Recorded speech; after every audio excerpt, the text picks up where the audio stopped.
As a contrast to what we saw at the Democratic National Convention last night, Donald Trump held an event in Asheboro, North Carolina. He was visibly disoriented. He now hides in a glass box that's bulletproof, and the audience was silent during much of this event. You know, the big picture about these Trump events lately, the big picture is the crowds are diminished. The people that go sometimes fall asleep. They sometimes sit there silently. They often leave early. And there is something missing now. It's either the material is stale, or people are getting bored, or Trump's getting bored. This is Trump's first outdoor event since the shooting. You can see that Trump now goes into a sort of bulletproof glass box for the speeches. Check this out.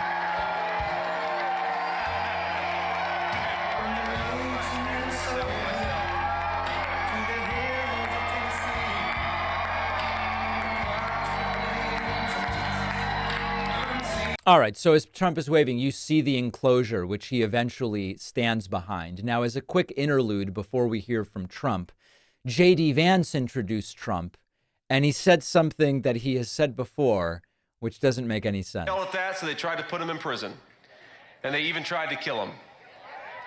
But as sure... Do you hear that? They tried to kill him. I thought that Republicans didn't like they to refer to one person. One Republican tried to kill Trump, and he continues to do this extraordinarily dishonest thing where he suggests that the forces that investigated Trump and the forces that impeached Trump, who are different, by the way, in and of themselves, are somehow tied in with the they who tried to kill Trump, when it was one Republican with a gun. One Republican with a gun tried to kill Trump, not they. Trump does a sort of informal survey of the audience, asking whether they want him to start personally attacking Barack Hussein Obama. It could have been Barack Hussein Obama, perhaps. We should ask him. Now, he was very nasty last night. I try and be nice to people, you know? Trump does not try to be nice to people. Trump is known for personal attack politics. But it's a little tough when they get personal. Please, again, remember, please, sir, don't get personal. Talk about policy. Let me ask you about that. We're going to do a free poll. Here are the two questions. Should I get personal? Should I not get personal? Ready? Should I get personal? Should I not get personal? I don't know. My advisors are fired. No, we'd rather keep it on policy, but sometimes it's hard when you're attacked from all ends. I mean, they want to put you in jail for nothing. Right. If it weren't for the fact that they attacked Trump and want to put him in jail, none of which was true in 2015 when he started the politics of personal attacks, he would never go there. Very believable explanation. It's because of what they're doing to him. Trump very clearly setting the stage for another coup attempt. He's starting to now say they are going to cheat, period. And everything lies in ruin. Look, we are going to fight like hell to win this election. They are going to cheat like hell to win the election because they have no bounds. They have no bounds. And that is yet again a reminder, we had better be damn ready. We need to be, and this is part of what today's interview is about, right? We need to be ready. We need to anticipate every strategy that they are going to attempt because Trump's making it clear. They're going to try to steal it again. Trump claims the military will be so hot when he's president, super hot, that everybody will want to join. Of spirit, pride, and prestige will soon come roaring back and reach levels never seen before. We're going to make it so hot that I'm going to want to resign and join the military. I don't know what rank I would start at. I guess I started private. I don't know. What rank would I have to start at, General? I have to start pretty low. There you go. So, of course, we know that Trump would never do anything like that. He got doctor's notes to not have to be drafted and lies all the time about how he would run in to save people in the case of a mass shooting. He would never do it, ever, ever, ever. It's ridiculous. Then we started the sort of acutely incoherent part of the rally. We've seen some of the generally incoherent part. We now go to the acutely incoherent rants.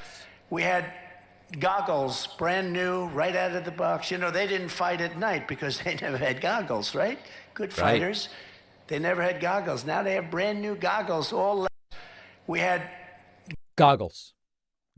And then also another favorite topic of Trump's is ammunition. We've heard him talk about that before, too. And we had it built. We rebuilt it. We rebuilt the whole military, but it was decimated under this group of stupid people. You know, we had so much. When I came in, we had no ammunition. Did you know that? Remember? I used to talk about it. I had forgotten about that, partially because it's not true. And I said, if it's true, which it was, why would you say that? We had people on television. Well, the United States has no ammunition. You know, some things you just... They said, sir, we have no bullets, and it was because of Obama. Anyway, as is often the case now, Fox News either cuts away from the speech or tries to sane wash it by acting like it was normal. And Martha MacCallum on Fox tries to rebrand the deranged rantings of a madman as a forceful rebuke. A forceful rebuke. All right, there you have it. Former President Trump in North Carolina with a forceful rebuke and challenge to Vice President Harris on the national security front. Yes, the rant about goggles really was a strong moment for Trump's rebuke. As the Trump-Vance ticket battles the narrative here at the DNC, now in day 3, Trump won. There you go. So there's a little sane washing from Martha MacCallum for you. Trump's interviews getting as deranged as the rallies, and I want to briefly take a detour there. Artificial intelligence has become an integral part of my workflow every day, and one of the most powerful and unique AI tools I've ever come across is Mind Grasp.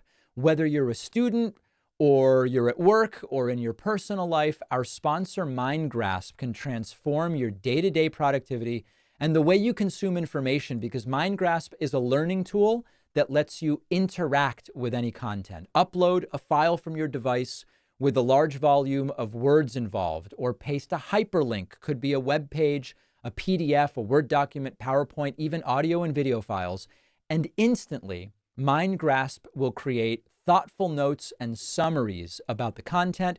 This is something the big name AI tools cannot do, because Mind Grasp is optimized to handle large volumes of text all at once, as well as transcribe large audio and video files. Not even the latest ChatGPT can do that.